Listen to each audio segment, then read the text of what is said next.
Well, good afternoon, and thank you for being here as we wrestle with this question of the Western Church in global mission. What's the role specifically of the North American Church? And some of the comments that I give today will be in part applicable to the Canadian Church, but because I am a USA citizen, most of my thoughts are framed around that. And I'm not necessarily speaking to the issues of the church that comes from Australia, which would also be considered Western culture, as well as various parts of Europe.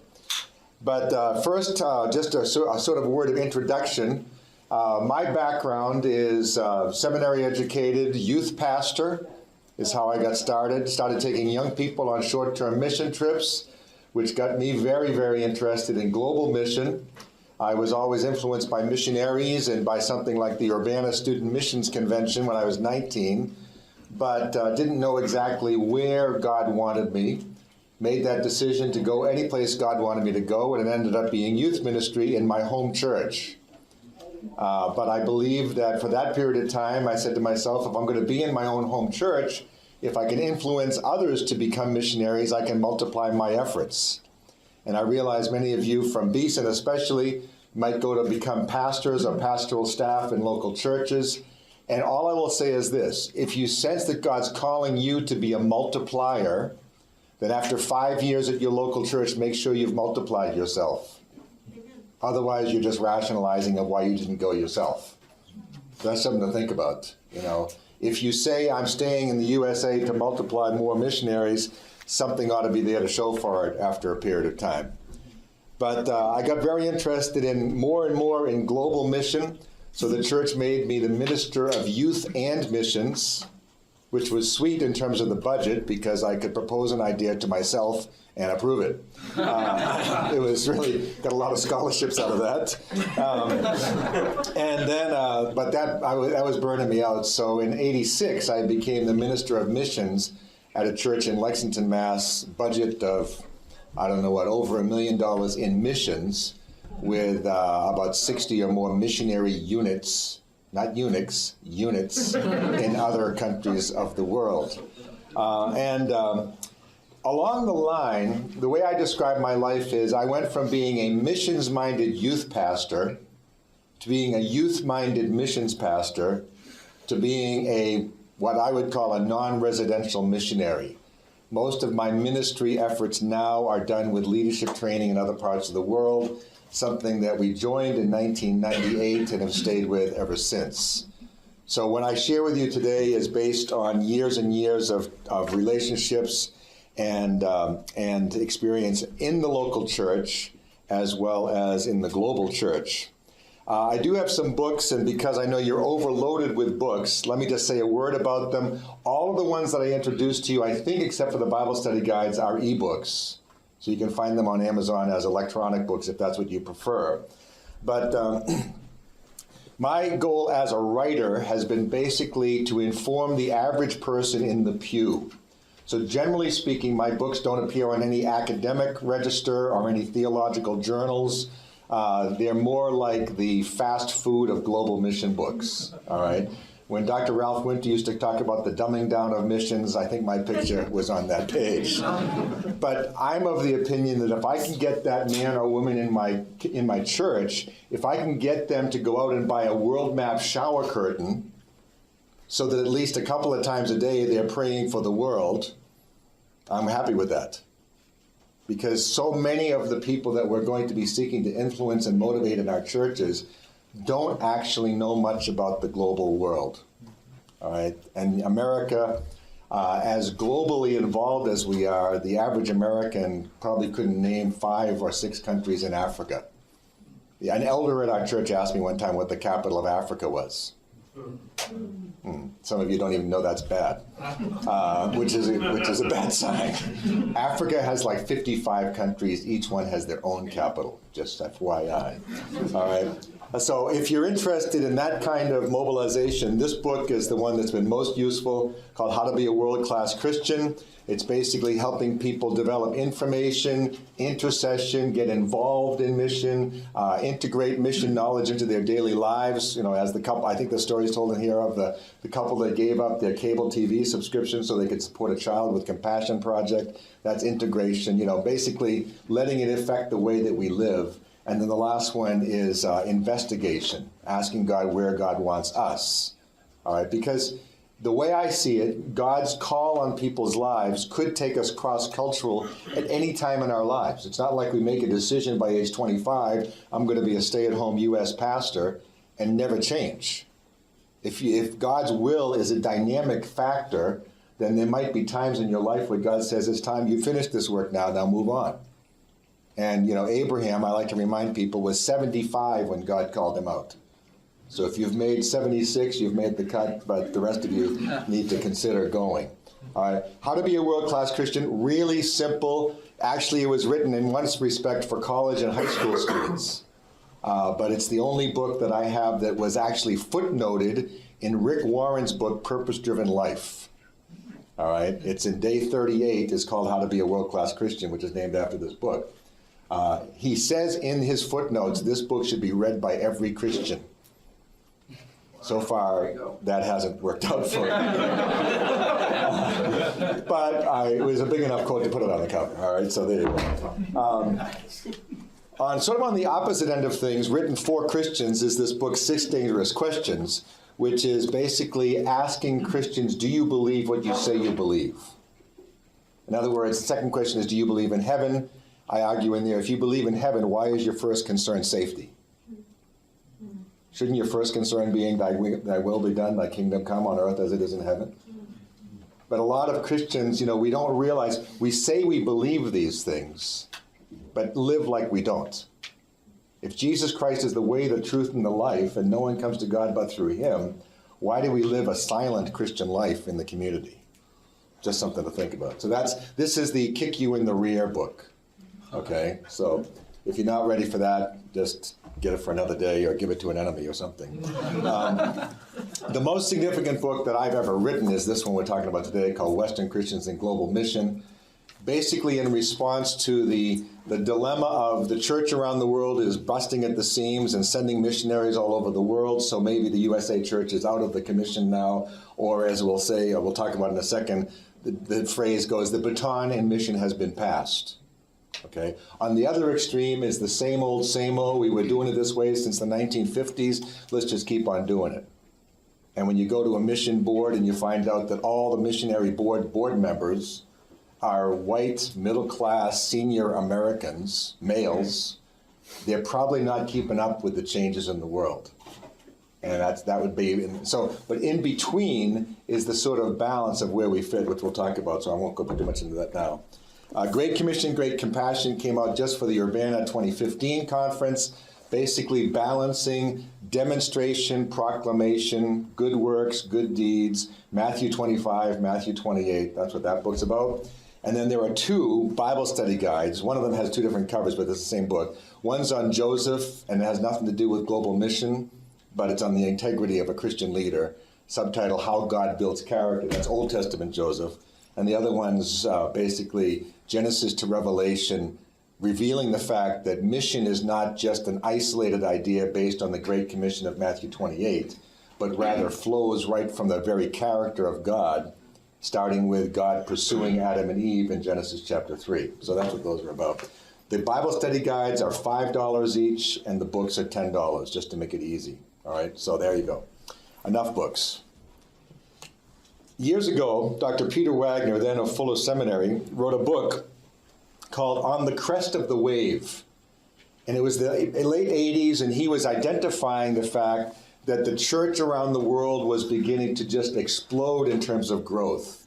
In 1985, actually, missionary experts for the first time were saying that for the first time they could record since the first century, Christianity was primarily a non-white, non-Western religion. In other words, the evangelical Christians in the world were more in Africa, Asia, Latin America than they were in the traditional missionary sending countries. And following that theme of being on the crest of the wave, I just want to make an outline of the church around the world to tell you using a wave illustration. Now, how many of you have ever been to like a coast where there's some significant waves? Everybody? All right, we have an expression in New England don't turn your back on the ocean. In other words, if the waves are big enough, you always want to be seeing them coming, because the worst they can break your back if you don't see it coming. And what's happening around the world? Well, on the crest of the wave, one analogy is that in many places in the world, the church is treading water. It's just surviving. You might find that in the Palestinian church, for example, or in the church in Egypt, where so many of the evangelicals have left the country since the Arab Spring. In some places in the world, the church has just taken on water, meaning it's so compromised with the culture, it's starting to sink in terms of its influence. I would argue that could be said of some of the places in our own country.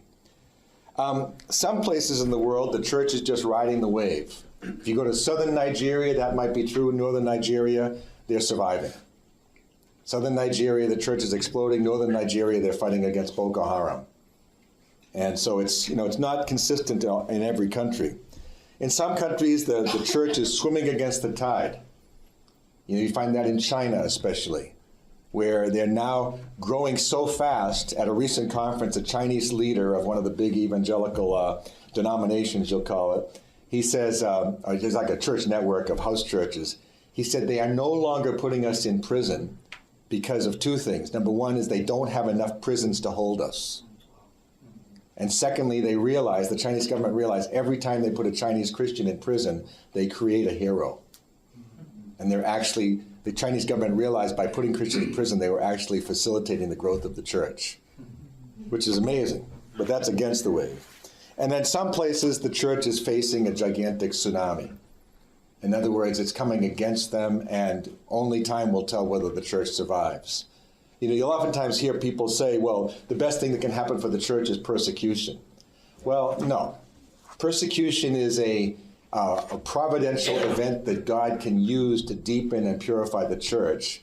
But I don't think any church ever prays for persecution. And it's interesting, I just got a quotation from another brother in another part of the world who lives under persecution, as in imprisonment. And he says, you Christians in the West always talk about us being the ones who are persecuted. But you don't see that in your own country, the moral decay of your country is like a cancer eating away at your souls.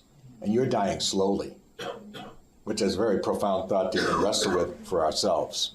But we won't wrestle with it here today, because we're asking the question, where do we fit? Now, if you heard me talk about my books, I enjoy trying to keep things simple. So if you don't get anything else, listen to this answer. It's twofold. Where does the North American church fit in global mission? Two answers. Number one, it depends. There's no one-size-fits-all answer to that question. Where does the North American church? It depends. Some places in the world desperately need North American pioneers. They need people who are going to go looking for those unreached people groups, those unengaged people groups. And one of the greatest things that Americans bring to the global missionary task force is enthusiasm for change and a positive belief that things are possible. Matter of fact, one of my friends from Eastern Europe, I asked him in interviewing for this book, what's the greatest characteristic of the North American church? He says, naive optimism. And he wasn't really critiquing. He was basically just saying, many of the cultures of the world, like Eastern Europe, they're so fixed in the past, they don't believe change is possible. In many countries where, like in Egypt, where there's a fairly large Christian population, they might know less about reaching Muslims than you would know by taking a class here at Beeson. Just because they've lived in 1,500 years of opposition, and you can come in and say, hey, let's reach these Muslims. Let's go house to house and pray for them to have dreams. And America, we're just kind of good that way. Stupid sometimes, but good. I don't know if you've ever come in touch with OM or YWAM, but these are just crazy people. It's kind of like, hey, there seems to be a big fire. Let's parachute into the center of it and see if we can put it out. There's a sense in which there's this. My whole ministry the ministry we're involved in was founded by YWAM people, and it's amazing how sometimes now as an older person I say how reckless we are. But read Acts chapter 8, and Philip is kind of like getting beamed around from the Ethiopian eunuch, then he just pops up in Azotus and he starts preaching the gospel, and then he does this and that. And it's like, yeah, whatever, wherever, here I am. I don't think he sat down and had a strategic plan. I think I'd like to be the first person who introduces Africa to the gospel today. He was just there. Anyhow, the bottom line is Americans can go as pioneers. But in some other situations, Americans need to go as supporters, the behind-the-scenes people, the facilitators, the people who are the coaches, if you will, no longer at the front of the race. See, when someone tells me that the baton has been passed, I fundamentally disagree with the illustration. Because if you know anything about racing, in a relay race, when the baton is passed, the person who releases it leaves the race. And the Great Commission, in my opinion, in my conviction, is obliging upon all churches, for all cultures, for all ages. Now, our position in the race has changed. And Americans, we have to ask the question, are we even humble enough to be in the race if we're not at the front? Let me repeat that, because that is a big challenge for us. Because the corollary to our American confidence and hopefulness and naive optimism is that we're cocky. We think we can do it. I hear this with short-termers. Some guy sitting there, he spent, 45 years of his life translating a Bible in some obscure village in Papua New Guinea.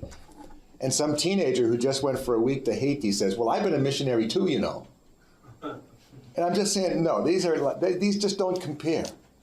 A life given to sacrifice versus a week of T-shirt wearing. Don't get me wrong, I'm an advocate of short-term missions, but I think we need to do them wiser. But the bottom line is, we need sometimes to just say, my only role here is to be in the background. We just had our global celebration, 20th anniversary for the organization I work with. And it was interesting to me to be there. The only thing I was asked to do was to MC a panel. And because, am I willing to do that? Or if I say, if I don't get the platform, I'm not coming. And we can do that. And sadly, sometimes if you're the pastor of your church, your elders are going to ask you that question. But are we willing to go as supporters? In some respects, missionaries from the West, the United States, need to go as trainers. Multipliers. Take the experience you have and train 12 other people that will multiply and teach others also. Kind of a biblical principle. The things you've learned from me in the presence of many witnesses, teach to other people that they can teach and then they can teach. That's where the idea of being the non-residential missionary comes in. The idea being that you have a special skill that you come in and do. I was talking to a young sister who was taking nursing. And my wife has not a nursing degree, but a degree in tropical parasitology, okay? Which means whenever you come home and your intestines are like erupting, she's the one who tells you what you have. I won't tell you how she does that because it's not good table conversation. But let's just say it this way. Don't ask. So I have a book here that I wrote, and InterVarsity says, write something interesting about yourself on the back, right? So on the back of it, it says, one of my life dreams is to take a riverboat trip down the Amazon.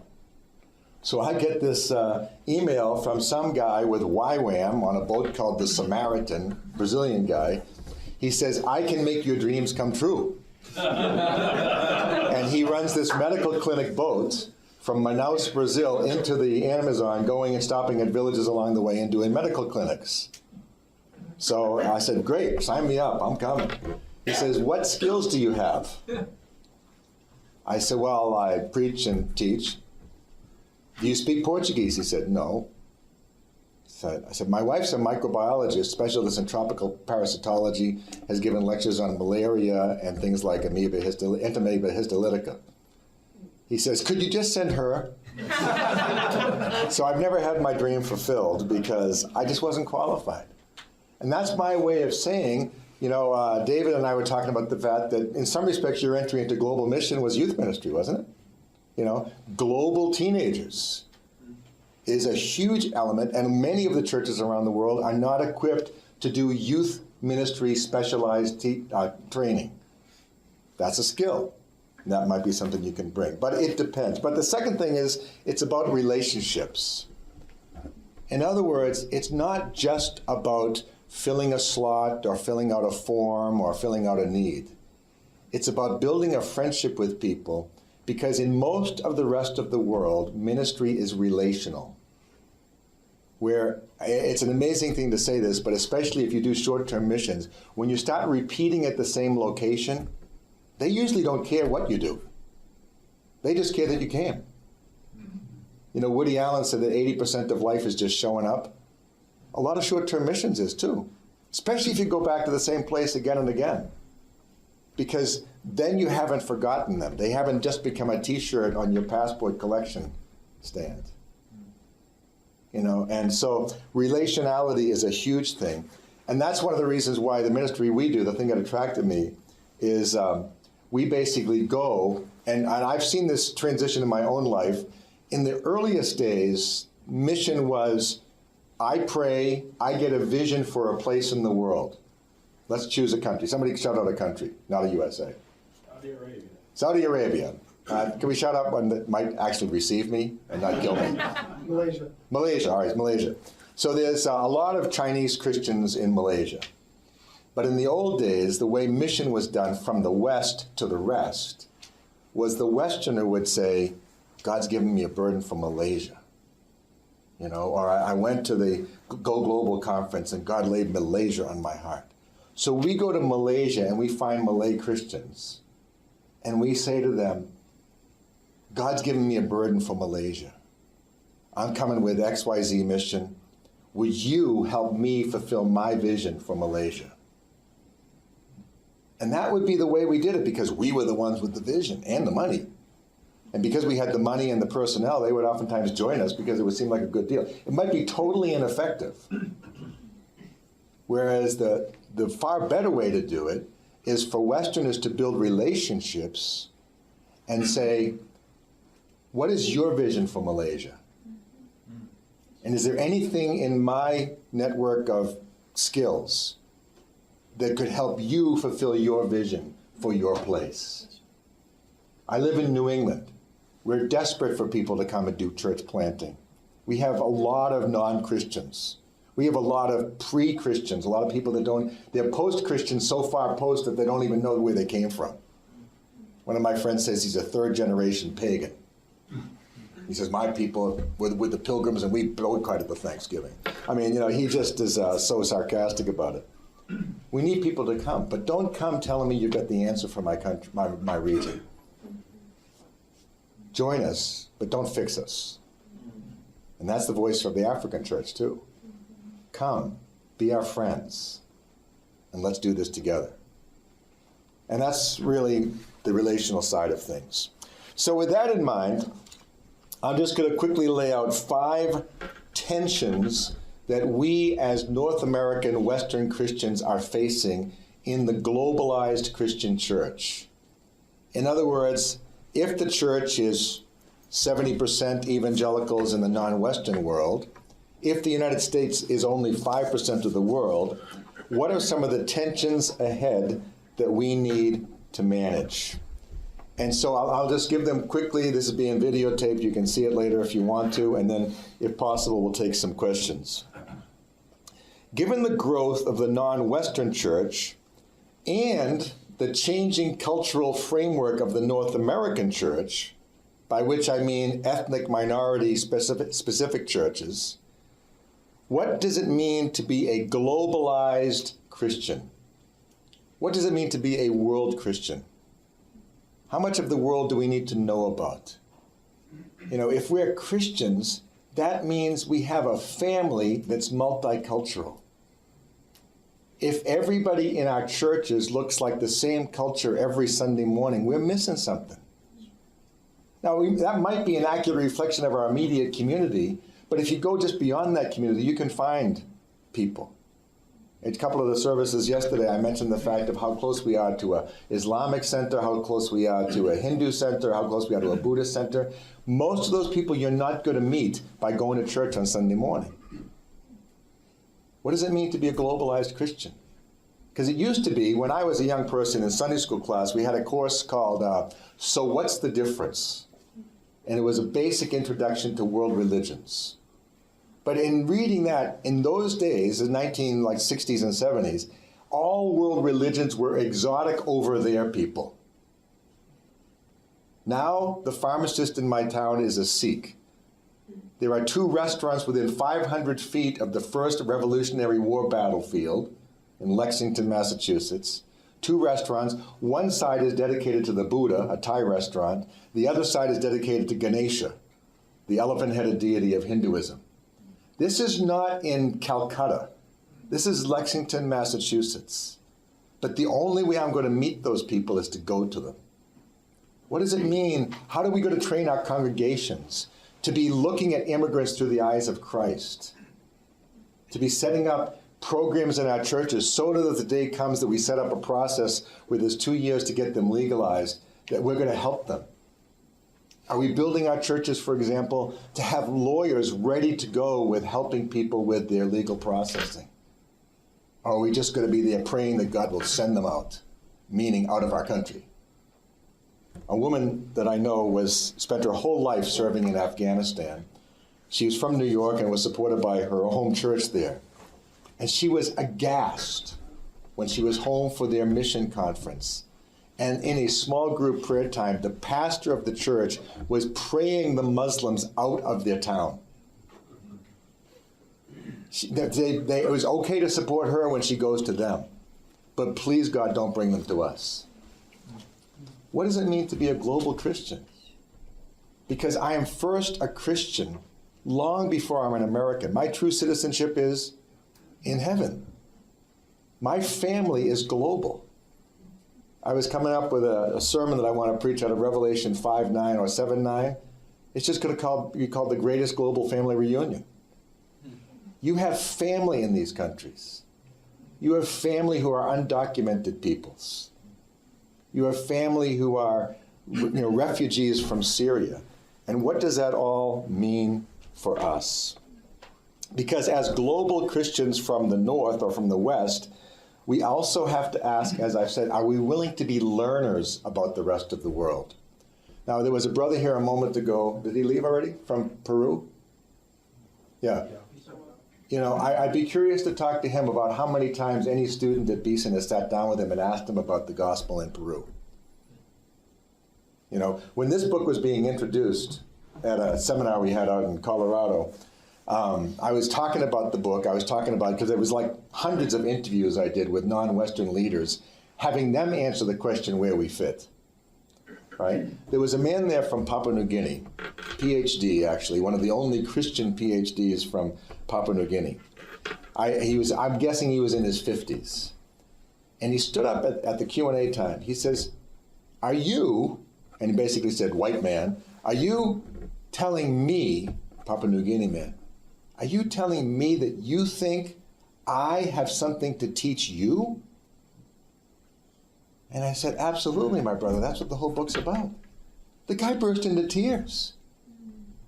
He says, I've been with Christian missionaries from the West for all of my life. And that's the first time I ever heard a white man tell me that I had something I could teach him. And if we're going to be globalized Christians working in multiple cultural settings, let me just give you one piece of advice. Learn to keep your mouth shut. Don't go on a short-term mission and give people an answer for fixing their countries or their churches. Don't point all the failures in their church out. Isn't this church a little bit too emotional? Well, what if they come to your church? How would you feel when they say, why is your church so dead? It's all a matter of perspective. One of my Nigerian friends said, I go to your church and I want to get out those paddles that they use. Clear.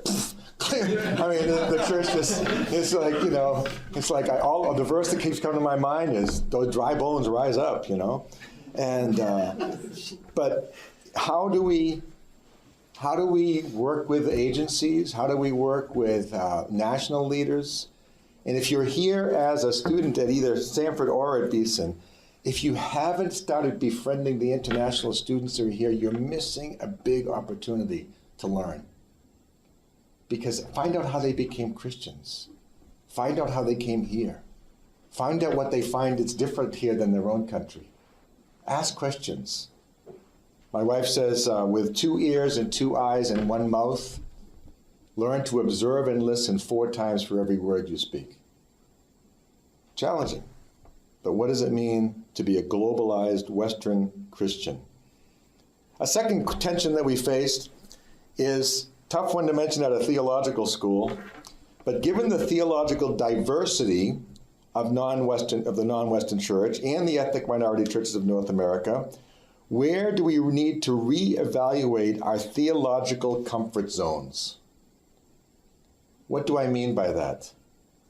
When the Holy Spirit comes, it doesn't always come in the form of the Westminster Catechism.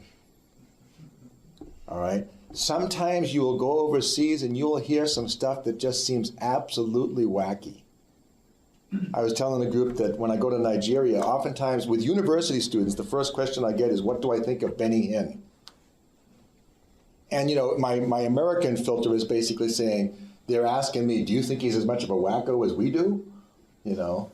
And I said, why do you ask? Well, you know, that's how I got saved. I was watching Benny Hinn, and he said, if you touch the TV set, you'll get healed. And I got healed. And I'm saying, working that filter through, saying, you know, okay, yeah, I'm not going to share that one at home. You know, it's amazing in terms of our theological comfort zone. I was in Indonesia with my wife, and we were at a conference for church planters.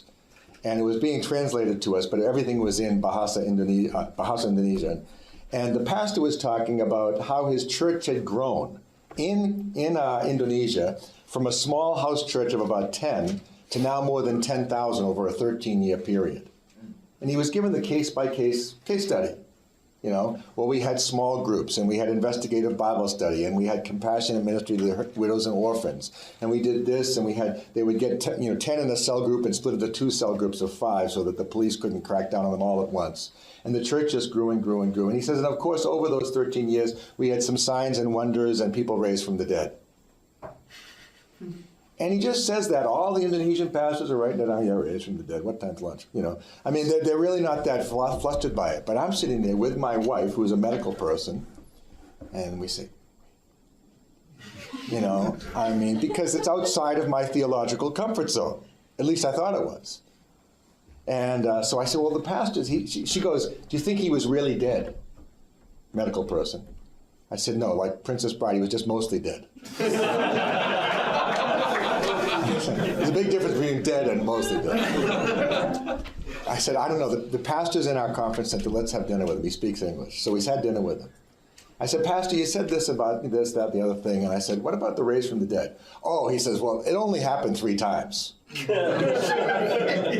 All right. And it was over a 13-year period. Now, that's the good thing that Pentecostals need to learn, is that miracles are not formulas. Plenty of people were prayed for to be raised from the dead, and they died. You know, if a handkerchief's going to heal you every time, we would have had ordained handkerchief ministries. It's a one-time experience in the book of Acts. I don't think we should necessarily go for it and build our whole lives around it. Right? And that's what the Pentecostals need to hear. But the evangelicals, conservatives, they need to hear the fact that it could happen. I said, well, tell us the most dramatic story. I figured, why not? So he says, well, one day this lady and she and her husband had converted from Islam. And she knew that in their culture, if he died, she would become the property of her brother-in-law, who she did not like. She's at the hospital. She calls the pastor. Pastor, my husband has just died. Could you get some of the elders to come to the hospital and pray for him to be raised up? I don't want to become property of my brother-in-law. I said, what did you do? He says, well, it's way outside of anything I've experienced, but I called a couple of my elders. We went down. By the time we got there, he was already in the morgue. So they found the drawer, and they pulled open the drawer. Everybody know what I'm talking about if you've seen Men in Black. They pulled out the drawer, and they just prayed over him. I said, what happened? Well, he popped up and walked out got clothes on and walked out with his wife.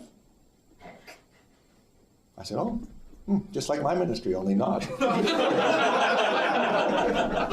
And he says, so I'm saying to myself, Wow. This is way outside. I mean, this is, when you travel into the majority world, theologically, you're going into the book of Acts.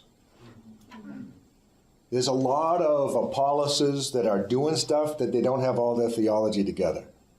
And they need Priscilla and Aquila to come alongside them. Not as rebukers, but as encouragers, as nurturers, you know?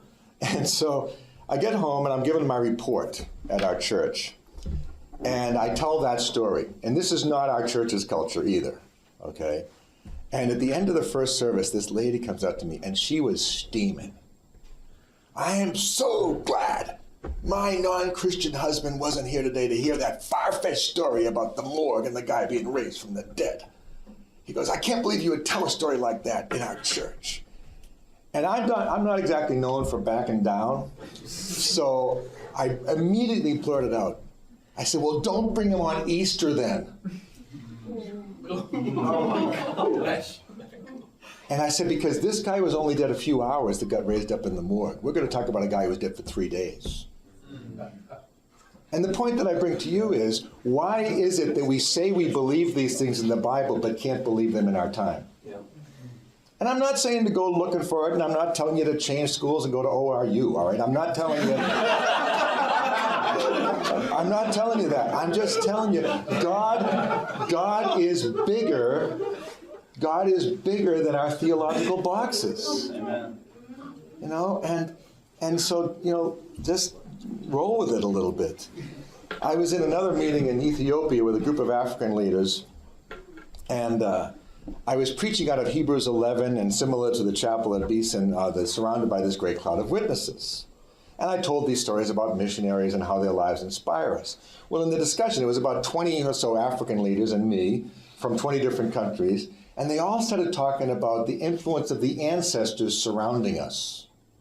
Because if you know anything about African Christianity, the ancestors are a very important part of their understanding, and Jesus is the great ancestor, to use a phrase I think coined by a Ghanaian theologian. And I'm listening to this stuff through my, you know, Reformed theological training, and I'm filtering this out saying, what? You know, and my friend, Dr. Zach, I said to him, we left the time, and I was very uncomfortable. And I said to that, I said, this is stuff that sounds creepy to me. You know, the idea that the ancestors are in the room with us, it just is not my worldview or theology. And we're walking down the street and going to lunch, and he took my hand. Now, if you haven't been to East Africa or other, for him to take my hand is a dear expression of friendship. Boston has a different meaning, but in Uganda, in Ethiopia, it's good. So he takes my hand, and he says this, because we had disagreed. And he says, we need to have these conversations and disagree. Because if we don't have these conversations, each of us will end up worshiping our own village God. In other words, we need to be with our global Christian brothers and sisters so we can see some of their strong points and weak points, and they can see some of ours. Because they see the Bible through a lens of a culture, and we see the Bible through our lens of culture. And that's why we need to be together. Third tension. What will biblical partnership really look like? Many times when Westerners talk about partnership, what we mean is, we'll give the money, you do the work. Partnership is about relationships. And where each person comes to the table and says, how do we offer our humanness to each other, our biblical identity in Christ together as brothers and sisters? And let money be a secondary thing. I would advocate, if you're going to build a partnership with another church, let the relationships go for 5 years before there's any exchange of money. Because as soon as money comes into the situation, the partnership becomes transactional. As a matter of fact, one African man said it this way: you Americans believe in transactional partnerships. We come together, we shake hands, and together we'll translate the Bible over 5 years. But in African culture, we believe in relational partnerships. If we shake hands, we're family. And you know, what does that actually mean?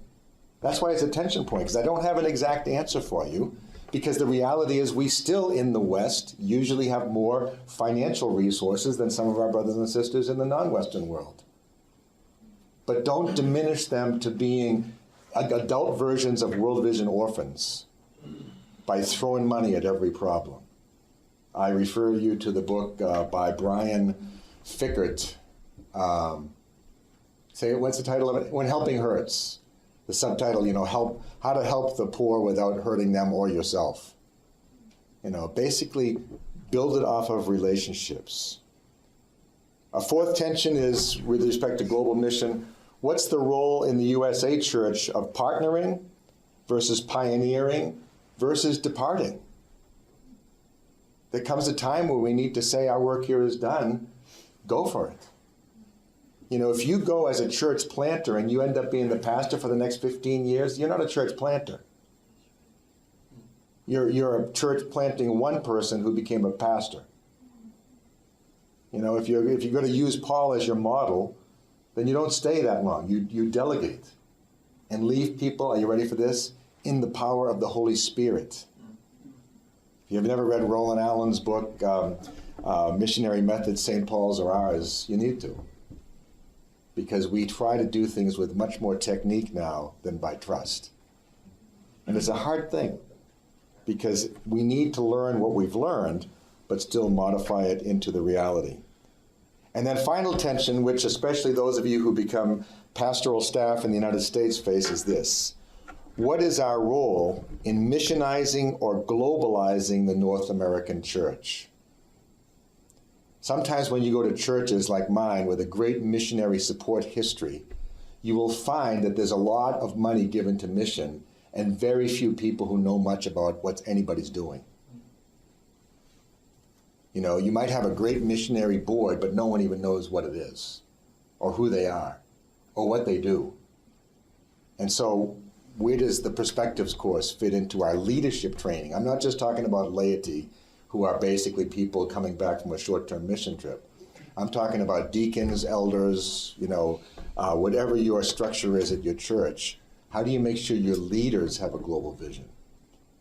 We talk nowadays a lot about the word missional, which in concept is a good concept, but unfortunately so many times it's defined as just being outreach to our local community. And the way I see it is our churches have at least some responsibility to be part of Acts 1:8. Jerusalem, our own community, Judea, our region, Samaria, cross-cultural but local, geographically close but culturally distant is how I describe it, and then to the ends of the earth. Now, different churches will do different things and have different focal points, but it's a reality that globalizing the North American church is an incredibly difficult task, because the reality is there's very few places in the world where you can go for 5,000 continuous kilometers or 3,000 miles and speak only English, stay only at the Hampton Inn, eat only at Denny's, right? And see all people who look like you. Most cultures of the world have to be exposed to other cultures. Ours doesn't necessarily. We live in pockets of our cities, and we don't really interact with people. What is our role in globalizing the church? A question. Go ahead, sir. Yeah, so about 2 weeks ago we heard a lecture about theological famine in the majority world and the need for theological education and all that.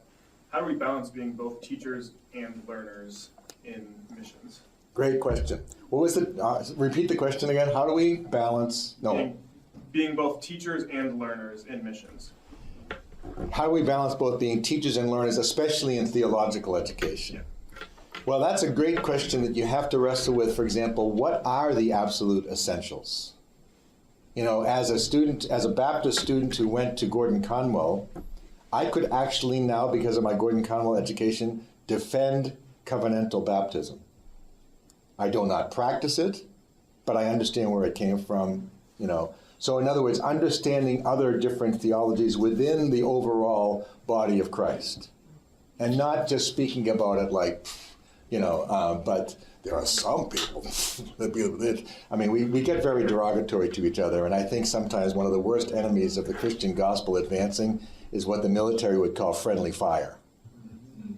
We spend time attacking each other so much that we don't actually go forward. I think, though, that one of the best just linguistically, one of the words that helps me the best is when I go out, I don't call myself a trainer. I don't call myself a professor, and I don't call myself a teacher. I call myself a facilitator. Because a facilitator is fundamentally, in adult learning, the best way adults learn is by asking inductive questions. And it's a very tricky thing to ask a good theological question and then steer the conversation towards how the church has interpreted that over the years. I was sharing with a group last night about being in a meeting in Africa where we were joining a bunch of, like 70 denominations were coming together for this event. And the devotional that the African leader gave was quoting from the Tower of Babel, "If we do this together, nothing will stop us." And I'm sitting there going, technical.